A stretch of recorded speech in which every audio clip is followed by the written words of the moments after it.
I went abroad to study, and my boyfriend personally drove me to the airport. However, on the way back, he hit someone. The other party was in the late stages of cancer and deliberately ran in front of the car to extort money but ended up losing their life. My boyfriend, Ethan, being kind-hearted, not only proactively compensated the family but also secretly brought the other party's daughter back home to take care of her. Later, I completed my studies and returned to the country. When the girl saw me for the first time, she panicked and rushed into his arms. I questioned Ethan, but he accused me. If it weren't for taking you to the airport, I wouldn't have killed her mother. We both have to atone for this. I chose to break up and married the foster brother that my grandfather had arranged for me. At the engagement ceremony, Ethan went crazy and wanted to take me away, claiming that I was the only one he had ever loved. I scoffed. Ethan, what makes you think I would still want you? Just as I pushed open the door, I saw Ethan gently wiping the tears of the girl in front of him. The tone he used when saying this was particularly serious. It was just like the time he swore in front of my grandfather that he would marry me. I glanced down at the suitcase beside me. After 3 years apart, I returned home immediately after completing my studies. I even gave Ethan the wrong flight information and returned a day early to surprise him, but I never expected to see this scene. For a moment, I stood at the doorway, unsure of how to react. The girl was already crying uncontrollably. Despite receiving such a promise, she still sat on the sofa weeping. Ethan continued, Sophia, don't worry. Emily is a good person. Besides, we both share responsibility for what happened back then. She will help me take good care of you. The girl named Sophia looked up, her face streaked with tears. She appeared pitiful and even weaker at this moment. But what if she doesn't like me and forces you to choose between us? Ethan, I no longer have a mother. Please don't abandon me. Her voice was filled with extreme sadness, and it almost brought me to tears as well. Ethan's eyes were red, almost as if he was about to kneel down and swear an oath. His voice was indescribably gentle. That will never happen. Sophia, since I promised to take care of you for a lifetime, I mean it. A lifetime? I didn't know who this girl was. I only knew that my boyfriend had just sworn to take care of another girl for life, and that wasn't a good thing for me. So, I directly pushed open the large door with a loud noise. Ethan stiffened slightly and paused for a few seconds before letting go of the girl and turning to look at me. Emily, you're back? The expression on his face was so stiff that it made me feel like I shouldn't have returned. It was as if my presence brought him only surprise and not joy. The person I had longed for was right in front of me. At that moment, I should have immediately opened my suitcase, rushed into his arms, tightly wrapped my arms around his neck, and asked him if he missed me. If there weren't a third person present, I would definitely have done that, even leaning in to kiss him uncontrollably. After 3 years apart, the seeds of longing had taken root in my heart and grown into a towering tree, making my chest ache with how much I missed him. But now, that girl was still nestled beside him. Ethan, who had always disliked getting close to others and resisted anyone but me, had allowed someone else to approach him. I had always thought this was proof of his deep love for me, but now I realized that others could get close too. Perhaps she wasn't just anyone. All my joy at that moment turned into a joke. My heart felt as if it were being pricked by needles, making it hard for me to breathe. I tried to maintain my last shred of dignity and softly said, perhaps I came back at the wrong time? Ethan's eyes instantly filled with panic. He realized it himself. Between the apartment that he and I had already purchased and the other girl pulling at him, along with that solemn promise, it was indeed something that could easily be misinterpreted. It wasn't that I was being unreasonable. He quickly stood up, but he was so anxious that his movements became clumsy. He bumped his leg against the coffee table, making a dull sound. Ethan! The girl exclaimed, her eyes filled with concern, and she hurriedly reached out to help him. Ethan subconsciously dodged her hand, rushed to stand in front of me, and quickly said, Emily, let me explain. It's not what you think. Look at this familiar opening line. The first thing every scumbag says when caught cheating is always this. There's never a hint of originality. When I was 7, my parents died in a car accident. Fortunately, my grandfather was still around, supporting the Emily family on his own and taking care of me. And Ethan. He was the best person to me in this world besides my grandfather. I liked Ethan. From the moment I first had feelings, I was already certain of this fact. And he just happened to like me too. Everything was natural. But in my junior year, I received a letter of admission from a university abroad. I wanted to continue my studies overseas. My grandfather argued with me over this. He said he hoped to see me get married and have children in his lifetime. He also said that the Emily family didn't need me to struggle alone. The Emily family had Lucas, who, as my family's nominal adopted son, would help manage the family business well. All I needed to do was enjoy it all. But I was unwilling. I wanted to pursue further studies and become a better version of myself. At first, Ethan didn't support me either. He didn't want us to be apart. We had always been together since childhood and had never been apart for this long. 3 years could bring so many changes. Later, seeing my determination, he stopped opposing me and instead turned to help convince my grandfather. We made a deal. After I returned from studying abroad 3 years later, I would immediately marry him, and we would never be apart again. We had even prepared our wedding house in advance. I worked hard to improve myself while studying abroad, looking forward to reuniting with him and finally becoming a real family. On that day, with both career and love flourishing, I would be the happiest person in the world. Unfortunately, I was only one step away. He's here again. Are you really not planning to go down and meet him? After Lucas finished speaking, he leaned against the doorframe, staring at me without moving. 3 days had passed since I returned to the country. During these 3 days, Ethan came to my house every day, standing in the yard without coming in, stubbornly wanting to see me. He called dozens of times and sent hundreds of apology messages. He even explained from start to finish about the incident from 3 years ago when he accidentally hit someone, and how, out of guilt, he chose to take care of Sophia. Even if that car accident was an accident, I did end up causing her to lose her only family member. 3 years ago, Sophia wasn't even of legal age. She fell into depression over this matter and even attempted suicide. I couldn't just ignore her. Emily, I see her as a younger sister who needs care. I owe Sophia a life. You are so kind. You must understand my dilemma. I have to repay her with a family member. He rambled on, saying a lot. However, I didn't respond to a single thing. What angered me wasn't his choice to make amends, but what happened in the early morning hours. I compressed all my time and rushed back home, just to see him as soon as possible. Yet the first time I reunited with him after 3 years was to find him and Sophia entangled in my soon-to-be wedding house. It made me feel uneasy. Seeing that I remained silent, Lucas couldn't help but sigh. He walked directly in front of me and, without saying a word, pulled my hand to walk downstairs. Since there's a knot in your heart, let's lay it all out. If there's a misunderstanding, clear it up. If not, beat him up and call off the engagement. Why are you twisting alone? Ever since he was adopted, my grandfather had been teaching Lucas how to manage the company, cultivating a decisive personality that couldn't stand to see me in turmoil. Being dragged by him, I went downstairs and crossed the living room. Just as I stepped outside, I saw Ethan.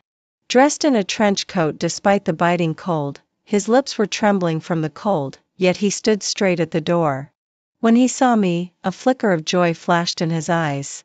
Emily, you finally agreed to see me. He rushed over, grabbing my hand tightly, refusing to let go. Lucas showed little expression on his face, silently walked back inside, and even remembered to close the door, cutting off my thought of escaping back home. In the yard, Ethan kept saying, I'm sorry. Emily, you have to believe me, I really didn't do anything to betray you. That night, when Sophia and I were in the wedding house, it was because you were about to return, and I wanted to clean the room again. Sophia offered to help, thinking I would eventually introduce you too, so I didn't refuse her kindness. As for that hug, it was just a comfort from a brother to his sister. When Ethan started explaining, his eyes were clear, showing no hint of guilt. He was genuinely without remorse. Having grown up with him, I understood him as well as I understood myself. So, he truly was without remorse. 20+ years of feelings couldn't just vanish overnight. All I wanted was a clear and straightforward explanation from him. Unless he told me in person that he had genuinely developed feelings for someone else. Then, I would let Lucas find an opportunity to stuff him in a sack and beat him up. After that, I would call off the engagement, severing ties between our two families, never to meet again. But if it was all just a misunderstanding, I would also give him a chance to clarify. Just like right now. When he explained, he was completely sincere, and when he talked about Sophia, there was no unusual emotion in his eyes. He really just wanted to make up for a little girl who had lost all her family due to him. Ethan, I haven't lived in that wedding house yet. I don't want strangers I don't know to go in. That was my wedding house, it belonged to me. Okay, I'll reflect on this.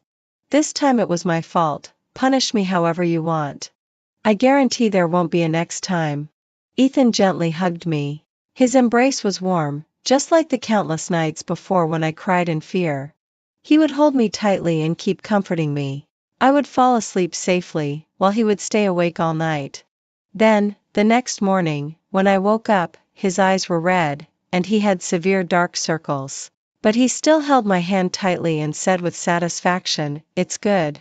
With me here, Emily can sleep soundly." Those memories flashed continuously in my mind, and the emotional void from not seeing each other for 3 years peaked at that moment. I couldn't help but tear up. "Ethan, this is the last time." He smiled. "Okay, Dad." In the afternoon, Ethan and I watched a movie in the private theater at home. We rarely enjoyed this moment of tranquility together. But soon, it started to rain lightly outside. As a child, I was particularly afraid of rain and thunder, and I would cry every time. At first, my mother would accompany me, and later, when my mother was gone, it was Ethan who would stay with me all night. And during the 3 years abroad, I gradually became independent. No matter how loud the thunder, I could sleep wrapped in my blanket. I had grown up and matured. Just as I was about to share all the little things from my 3 years abroad with Ethan, before I could say a word, a flash of lightning suddenly illuminated most of the bedroom. Ethan jumped up from the sofa. "What's wrong?"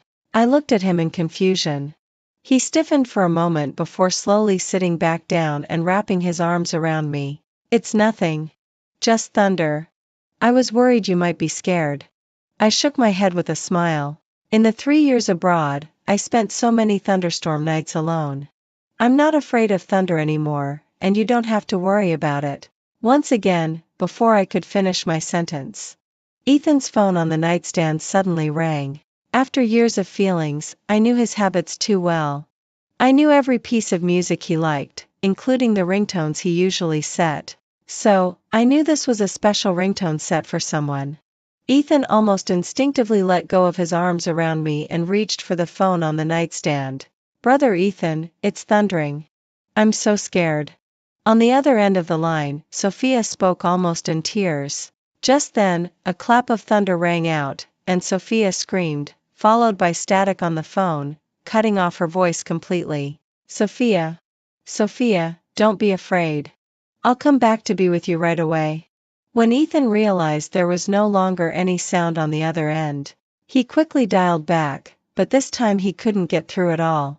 Anxiously, he put on his coat and headed outside. As he stepped out the door, I quickly grabbed his wrist. "Ethan, the family has caretakers. Whether it's the cook or the cleaning lady, the Ethan family employed several caretakers who lived in the house and took care of a young girl. It was part of their duties. There was no need for Ethan to go personally. Sophia is timid and doesn't get along well with those caretakers. She's terrified right now and definitely only wants me. If I don't go back to take care of her, she will definitely cry out of fear." Ethan was so anxious that he stumbled over his words. I found it somewhat amusing. Sophia wasn't a little child anymore. She was no longer at an age to sit on the floor crying for someone to hold her. She's 20 now, not an underage girl. Even if she's scared of the thunder, what does it mean for you, a grown man, to stay with her? He used to protect me. Back then, both my family and the Ethan family were well aware that we would definitely be together when we grew up. Now, he was going to protect another girl. What did that mean? Emily, she's different from you. You have your grandfather and the whole Emily family, but she has lost everything because of me. She has suffered from depression and even attempted suicide. If I don't accompany her, she won't be able to get through it. Different? So the weaker person is guaranteed to receive all the preferential treatment? Ethan and I were childhood sweethearts, a couple already engaged to be married soon, stepping into the hall of matrimony. What did Sophia mean to him, really? I suddenly wanted to know. The thunder outside grew louder and louder. Ethan was visibly anxious. He pulled my hand away, put on his shoes, and opened the door, preparing to leave. I stood at the bedroom door, unmoving, quietly watching his back. Just as he was about to step out, I spoke up. Ethan, if you walk out that door today, it will be over between us. It was the kind of end with no chance for any turnarounds. Ethan paused slightly, then turned to look at me. Emily, you need to understand. Sophia really needs me right now. This is what I owe her. I'll come back tomorrow to apologize to you. I don't want to hear any more of what you have to say today. I quietly watched as his figure slowly faded into the darkness, rushing to see another girl. It was quite sad. But I had already made it clear that there would be no next time. The words I had spoken could not be taken back. This was my bottom line. I took out my phone and sent Ethan a text. Ethan, we are calling off the engagement. 7 words ended my 25-year acquaintance with him. It seemed quite ridiculous when I thought about it, but I was also relieved that it hadn't happened after we got married. At least I still had room for regret. In the evening, as I packed my things to go home, I happened to run into my grandfather. With a stern expression, he called both Lucas and me into his study and began analyzing the pros and cons for us. Emily, I've said it from the beginning. I hope you can find happiness, so I don't oppose you being with Ethan, whom you like. I trust the Ethan family. But if he isn't reliable, then you must marry Lucas. I know it's not fair, but the Ethan family needs someone to help you manage the company. Your uncles are eyeing you. This is the only way out. I understood what my grandfather meant. In short, if I broke up with Ethan, and he could no longer be my support, then I would have to marry Lucas. As someone my grandfather personally trained, Lucas had indeed shown business talents that even Ethan couldn't match. With him managing the Henry Group, no matter how ambitious my uncles were, they would not be his opponents. But he didn't carry the blood of the Emily family. My grandfather valued blood relations. After my parents' accident, he turned gray overnight. He wanted to pass everything in the family to me but knew very well that I wasn't cut out for it, so he devised this roundabout plan. I also agreed with him that if I couldn't end up with Ethan, I would obediently listen to him and be with Lucas. This indifferent man, who showed no interest in anything, was absolutely loyal to my grandfather, so he didn't have much of a reaction regarding marrying me. Lucas's gaze fell on the suitcase behind me, and he said calmly, "So it's really over this time?" I nodded. "There's no better possibility." He responded with an then stood up from his chair. He then took my wrist and stood in front of my grandfather, looking very serious. "According to our previous agreement, now that she has broken up with Ethan, we should start preparing for the wedding." For a moment, my mind went blank. After all, just half the night ago, I was sad about my boyfriend going out to see another girl late at night. Yet by the second half of the night, I was discussing marriage with someone else. This pace. Lucas seemed to sense my hesitation, turning to look at me. "Emily, we're not children anymore. It's important to keep the Ethan group. Do you want your parents' hard work to fall into someone else's hands?" No, I certainly didn't want that. Then try to get along with me. At least I can promise you that I will never betray you in this lifetime. Lucas lowered his head, his gaze toward me very earnest. He has always been serious about everything he does, to the point that sometimes I doubt he's just a programmed robot, tireless and unwavering in pursuit of his goals. I looked at him and said, "But you don't like me. Wouldn't it feel unfair to marry me?" Lucas's lips curved slightly as he lowered the hand that was gripping my wrist and enveloped my hand in his. At least we know each other well, we are family, aren't we? I glanced at my grandfather, whose hair had turned completely white. He lost a son in middle age and has endured too much sadness. Even though he has other sons, he still holds on to everything my parents left for me. For this reason, he, who should be enjoying his twilight years, has to navigate the business world. And I, under the protection of him and Lucas, could live so happily. If there were no love and I could only steadfastly do one thing, then being with Lucas, whom my grandfather trusts, to safeguard the legacy my parents left me might also be a happy thing. With that thought in mind, I suddenly made up my mind. I grasped Lucas's hand back and promised him, "Okay, I also promise you that I will never betray you." With the engagement settled, my grandfather, who had originally been frowning, instantly turned into a cheerful old man. In the middle of the night, instead of sleeping, he started thinking about the details of the engagement ceremony. Lucas and I exited the study together. He walked alongside me, and when I looked up at him, he just happened to lower his head to look at me. "Emily." He suddenly called my name. I paused, surprised. He rarely called me by my full name, and his gaze was unusually serious. Lucas bent slightly, leaning toward me, his unique scent wrapping around me. I felt a bit flustered and took 2 steps back, but he didn't stop until he had cornered me. Grandpa saved me, and I swore to never betray him in this lifetime. But I have a bit of temper. Since you've made your decision, don't hesitate. If you're still having doubts, you can tell me before the engagement ceremony begins, and I will help you eliminate your concerns. But once the ceremony is over, Emily, there will be no room for regret. Lucas spoke earnestly, his eyes fixed on me without wavering. The reason he hadn't said these words in front of Grandpa was simply that he didn't want to disappoint him. Lucas gave me a chance to back out, but only if I didn't embarrass the Emily family. Even if I wanted to back out, it could only be before the engagement ceremony started. This man, who shares no blood ties with the Emily family, values the family's honor more than I do. So how could I, the heir who was expected to carry on the legacy, continue to be willful? Thus, the last trace of doubt in my heart vanished. I looked at him with equal seriousness and said, Emily, will never regret it. Ethan hadn't contacted me for over half a month. I took it as him tacitly agreeing to break up, and I thought he was quite decisive, at least not entangling me unnecessarily. As for the infatuation and love from previous years, I would just treat it as feeding it to the dogs. Clearly, Ethan wasn't my destined partner. Grandpa was very happy every day, cheerfully going out and coming back.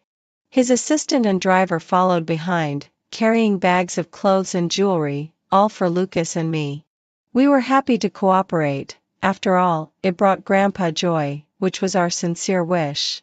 But soon after, I discovered why Ethan had been completely out of contact. I owned several properties and quite a few shops under my name. Most of them I had rented out, but I kept 1 or 2 that I liked and started my own coffee brand. With some free time, I decided to visit the shop. To my surprise, I saw Sophia there. She was wearing a fitted little white dress, her face pale, and her lips colorless. She looked as if she had been sick. As soon as I encountered her, Sophia immediately stood up, clutching the hem of her dress as if I were a terrifying monster. "Emily, sister," she started with a soft and delicate voice. I didn't dislike weak beauties, but what I couldn't stand was someone who clearly had a clever glint in her eyes yet pretended to be innocent and afraid of everything, like a black lotus flower. We are all women, we can see what kind of person the other is with just one glance. Sophia looked scared at that moment, but the pride in her eyebrows was hard to conceal as she spoke on and on about irrelevant things. "I've been afraid of thunder since I was a child. Brother Ethan was worried about me that night. He didn't mean to leave you. He's really a good person. Knowing that I was scared, he stayed by my bed all night. But I was so useless. The next day I had a high fever. Brother Ethan was so anxious that he carried me to the hospital and stayed by my side for a whole month. Emily, sister, you must be very angry, right? If you're unhappy, you can scold me." None of this is Ethan's fault, it's all my fault for being useless.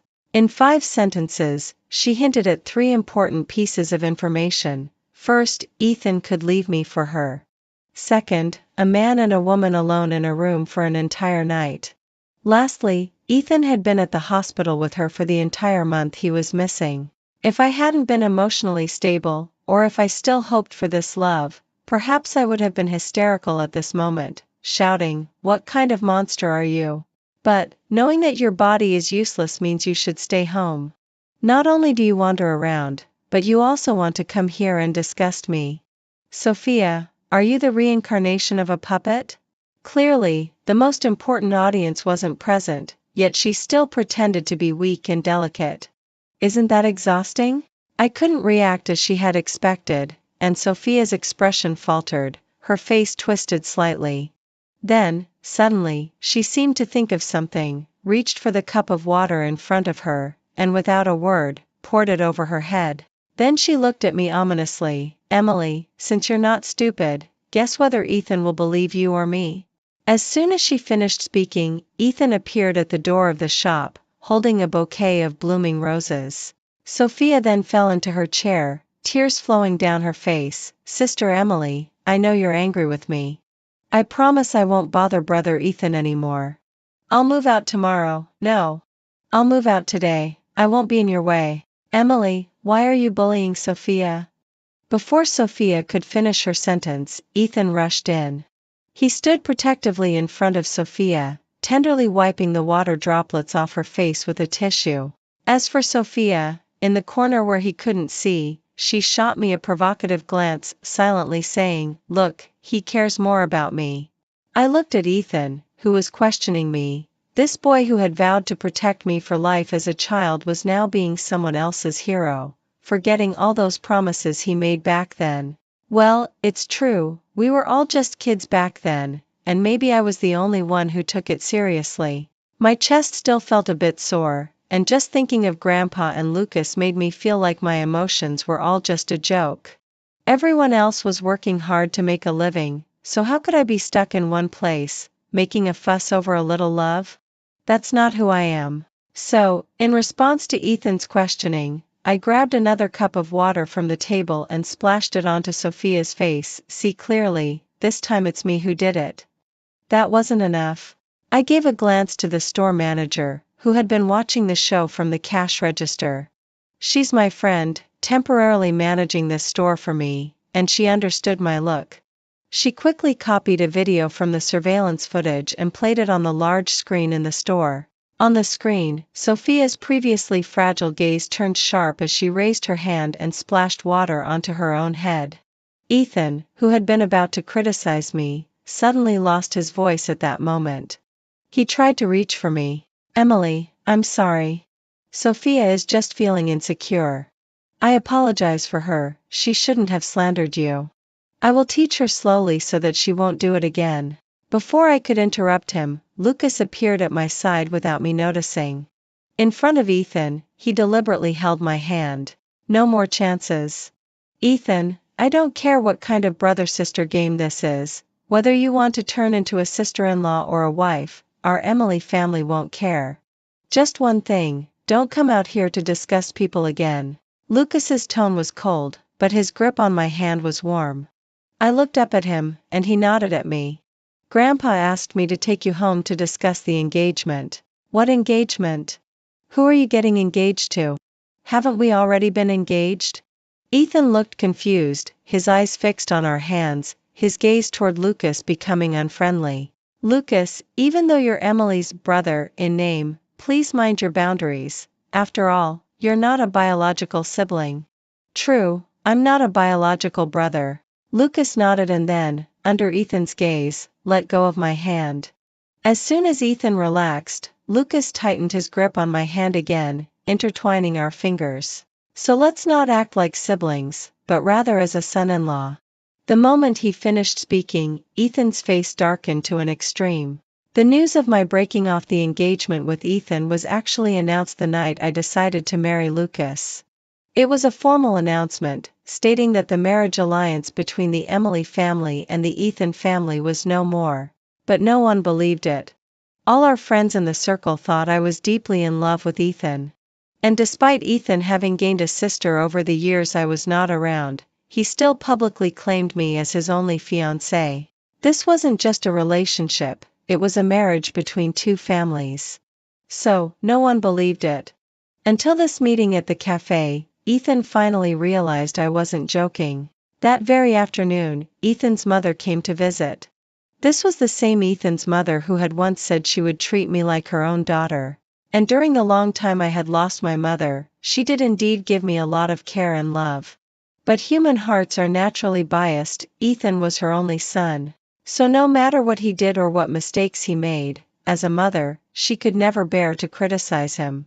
Just like at this moment, Ethan's mother appeared before me, full of anger. She pointed at me, her words filled with disappointment and rage. "Emily, I've treated you like my own daughter all these years. But how have you treated my son? He's just too kind-hearted, which is why he took in Sophia. Yet you have to escalate the issue, saying he abandoned her and then turning around to marry this orphan of unknown origins beside you?" It was obvious she looked down on Lucas. Lucas had been raised very well by Grandpa. Even though he was furious at that moment, he still maintained a surface-level politeness. Despite his efforts for me and the kindness from years past, he held back his anger. But no matter the reason, Lucas was always a member of my Emily family. So how could anyone bully him? I stepped in front of him, looking at Ethan's mother with a tone I rarely used, which was unusually firm.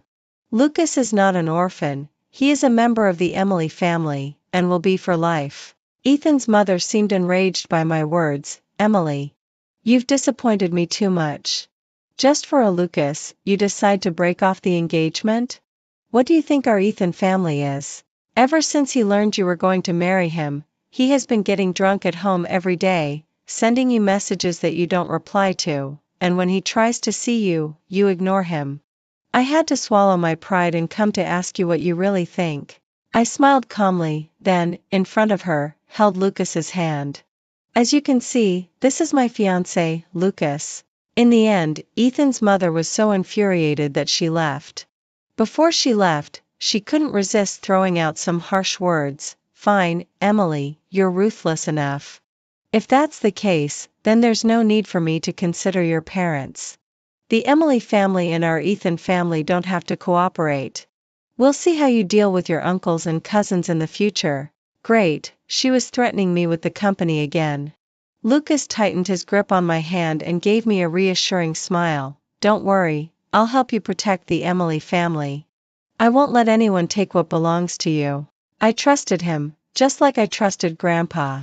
In this seemingly united yet fractured family, after losing my parents, the only people I could rely on were Grandpa and Lucas.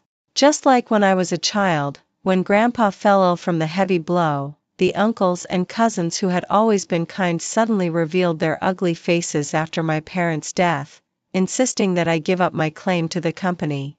It was Lucas who stood in front of me, saying that he would protect me for life, no matter what it took, for my parents and Grandpa. He was very faithful to his promises, allowing me to grow up without worries. Memories from my childhood flooded my mind, and I suddenly felt that my past self was quite unreasonable. Back then, my mind was filled with thoughts of Ethan, while I forgot there was a boy who had always steadfastly protected me.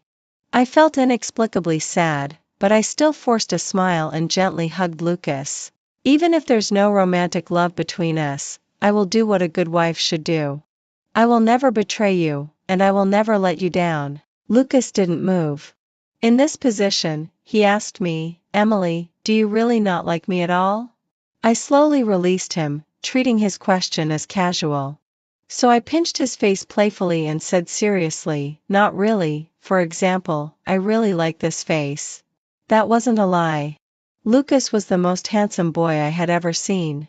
Even if he never debuted as a star, he would definitely become famous in an instant. Lucas smiled and then pinched my face in return. "Liking this face is good enough. Emily, since we've decided to get married, can you try to like me, okay?" For some reason, my heart suddenly started beating rapidly. Although he said this without any emotional fluctuations, it inexplicably made me feel flustered. It felt like he was indirectly confessing, and I was afraid of misinterpreting it, which would be quite embarrassing. Lucas seemed to guess what I was thinking and suddenly smiled broadly. Maybe you guessed right? Guessed right about what? Guessed that he had long had other intentions for me? This thought didn't last long. My grandpa was never very reliable in his actions. For example, he thought that my marriage to Lucas was a done deal. So, intentionally or unintentionally, he tried to set us up on dates, organizing candlelight dinners at home time and again, all while wearing a pair of old reading glasses and meticulously planning everything himself. The old man had a good heart, and if I expressed any unwillingness, I would immediately pout and lean back on the sofa, starting to reminisce about the old days, and before I knew it, tears would flow. He was too much, I couldn't deal with it. So, Lucas and I once again finished a candlelight dinner that Grandpa had carefully prepared at a hotel and drank quite a bit of wine. Grandpa had given a heads up beforehand, saying that this wine was his collection. And if Lucas and I didn't cherish it, he would cry while holding Grandma's portrait. Lucas and I were a bit tipsy, cuddled together on the sofa, watching a movie carefully selected by Grandpa. It was quite intense. Neither of us dared to move, afraid something would happen. But he spoke first. Emily, do you remember the scene when we first met? I nodded. I certainly wouldn't forget that. Lucas had actually been in poor health as a child, and it could be said that he was quite ill, which was why his biological parents abandoned him in the hospital. He was mature for his age and had once tried to climb onto the balcony to commit suicide. It was my parents who happened to encounter and save him. Then Grandpa made the decision to adopt him. Unfortunately, before the paperwork could be completed, my parents were in a car accident. Originally, it was agreed that he would be my brother, but all the family issues surfaced, and Grandpa was exhausted. Lucas displayed enough commercial talent, so Grandpa changed his mind and decided to have him be my childhood husband. Lucas was a very sentimental person and had no objections to this arrangement. Therefore, during our first meeting, he gave me a jar full of folded stars that he had worked hard to make, saying he hoped that from then on, I would be safe, smooth, and happy. At that time, losing my parents was already very sad, and I inexplicably ended up with a childhood husband. So, I didn't take a liking to him and even knocked over that jar of stars. But seeing his hurt expression kept me awake that night, and I sneaked out to the yard to pick up the stars one by one in the dark. In short, the memories of our first meeting weren't pleasant. Listening to my words, Lucas suddenly smiled gently. At that time, I thought, this little wife has a bit of a temper, I'd better be a little accommodating. I actually wanted to pick the stars back up, just in case you liked them later. But before I could go down, I saw a small figure crouched in the corner, picking up the stars one by one, while cursing at me, saying things like, Lucas is so stupid. If you want to please her, just bring some food, and with so many stars, folding them hurts my hands. He paused for a moment, then suddenly sat up straight, staring at me intently. At that time, I thought, my little wife is actually worried about me. As soon as he finished speaking, the previously calm atmosphere was abruptly shattered. The vague speculations in his affectionate gaze provided me with the answer I sought. The sound from the movie was loud, and the scenes were intense. Meanwhile, the atmosphere in the room grew increasingly ambiguous, and Lucas's gaze was so gentle it felt almost tangible. He reached out to twirl the ends of my hair, and due to the amount of red wine we had drunk, the corners of my eyes were slightly flushed. He spoke softly, Emily, will you like me? The moonlight was just right, and the person in front of me was also just right. Everything was perfect. So, it felt like a natural progression, and we spent a passionate night together. When I woke up, the sun was already bright, and my body ached terribly. Lucas was propped up on one hand, idly playing with my hair, and when he saw I was awake, he leaned down and kissed my brow. This time, you really can't run away. At the door, a little old man had sneaked in, knowing that Lucas and I hadn't left the room all night, and he was smiling broadly. In the end, the engagement was directly cancelled and changed to a wedding. The preparations had already been made. Lucas had even specially commissioned someone to handcraft a wedding dress for me long ago. He knew all my preferences, so he personally designed the wedding dress, perfectly suiting my tastes. Looking at myself in the mirror, I still felt a little dazed. I originally thought I would be with Ethan for a lifetime. Unexpectedly, my lifetime with him was very short. And my lifetime with Lucas has just begun. The wedding venue was lively, with Grandpa inviting all our relatives, friends, and business partners, including members of Ethan's family. But Ethan didn't show up.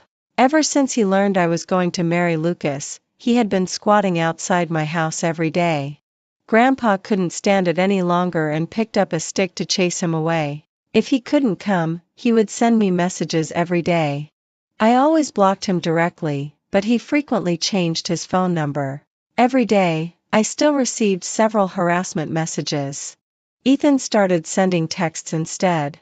Emily, we promised to be together for life. Why aren't you keeping your promise? Sophia is just a sister. What happened back then was clearly our fault.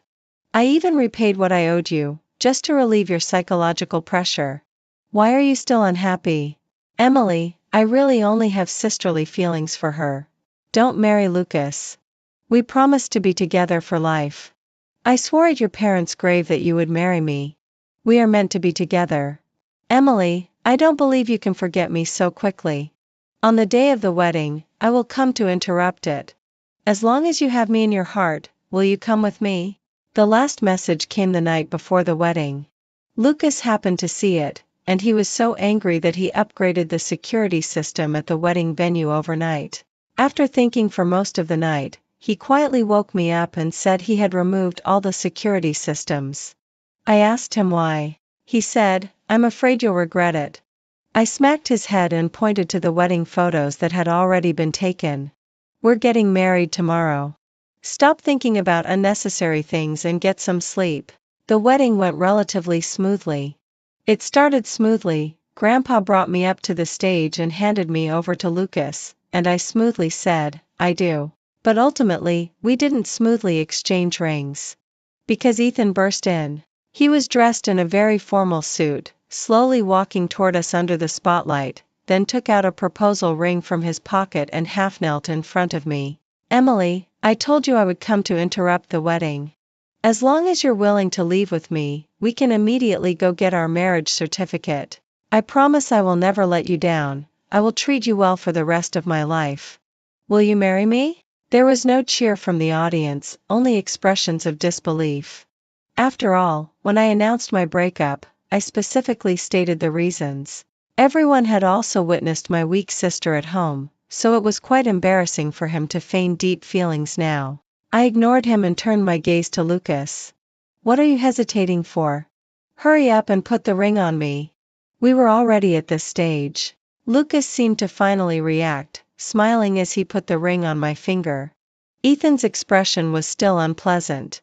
He seemed confused, not understanding why I would choose Lucas. Emily, we are clearly meant to be together.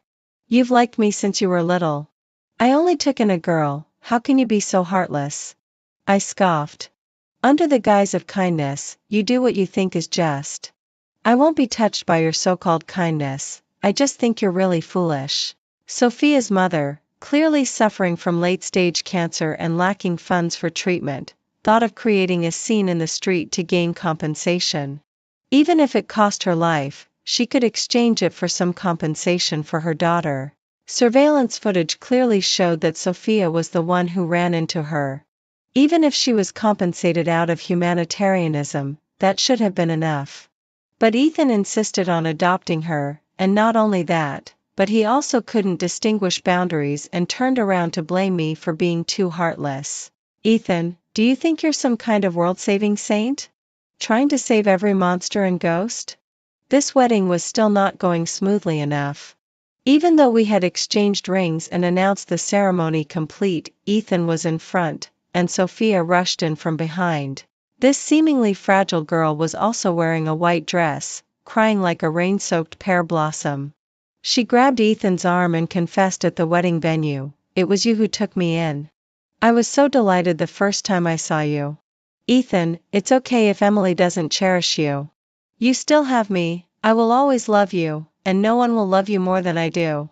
Ethan looked shocked and pushed Sophia away, but I only see you as a sister. In front of everyone, Sophia gathered her courage to confess, thinking that the other party had feelings for her too, so she poured out her love. If you don't like me, why did you take me in, knowing that my mother was deliberately causing a scene? If you don't like me, why are you so good to me? If you don't like me, why did you leave Emily to come back and accompany me? If you don't like me, why did you give me the illusion that I am so important to you? By the end, Sophia was almost hysterical. Ethan still looked oblivious. He opened his mouth and said seriously, because I see you as a sister. Sophia suddenly fell silent. She ran out like she was mad, saying as she ran, "Fine, then never care about me again, even if I die." Hearing this, Ethan hurriedly followed her. The two of them left the wedding venue one after the other, and everyone watched the commotion, ready to continue the feast.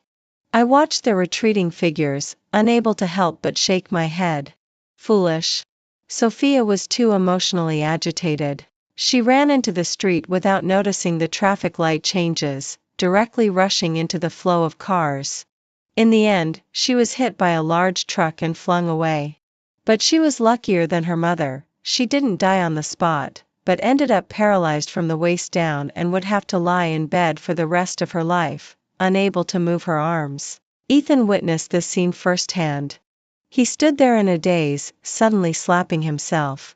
It's my fault, it's all my fault.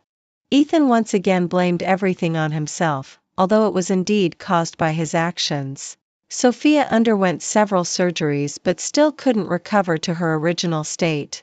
She could only lie on the hospital bed every day, needing someone to take care of her for everything, from eating to using the bathroom. Ethan took it upon himself to handle everything, doing everything personally. Sophia repeatedly asked, "If you don't like me, you don't have to treat me this well. You shouldn't treat me this well." Ethan seemed to not understand at all. He replied, "You're like this, I have a responsibility.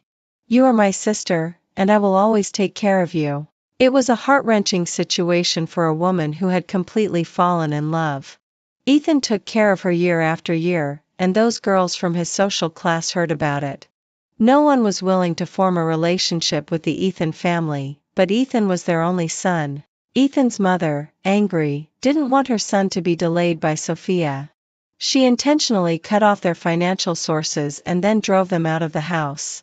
Ethan initially did everything himself, but there were some things that were inappropriate for men and women to handle together. He was unable to change her clothes in time, or because he was too shy to look, he didn't clean her properly, resulting in a large area of Sophia's body becoming infected. Ethan finally became scared. In his eyes, there was undisguised disdain and disgust. He finally agreed to his mother's request to hire a nanny to take care of Sophia while he went home to inherit the family business. But his reputation had long been tarnished. Ethan's father was a man who valued profit greatly. While Ethan was tangled up in all these romantic affairs, his father was repeatedly disappointed. Eventually, those long-lost illegitimate children began to return home one after another. The Ethan family quarreled endlessly. Ethan was pressed down hard by an illegitimate child who was even 2 years older than him.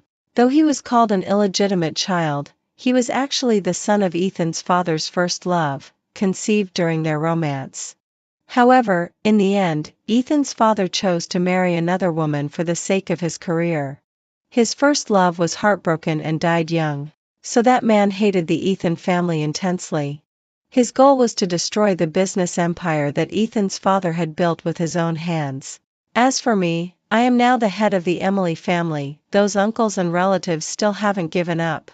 Under the guise of caring for me, they try every day to drive a wedge between Lucas and me, claiming he is only after my wealth and company. To this end, they resorted to some despicable tactics, including sending attractive young men my way. Angry, Lucas found a secluded spot and put those uncles in burlap sacks, beating them one by one.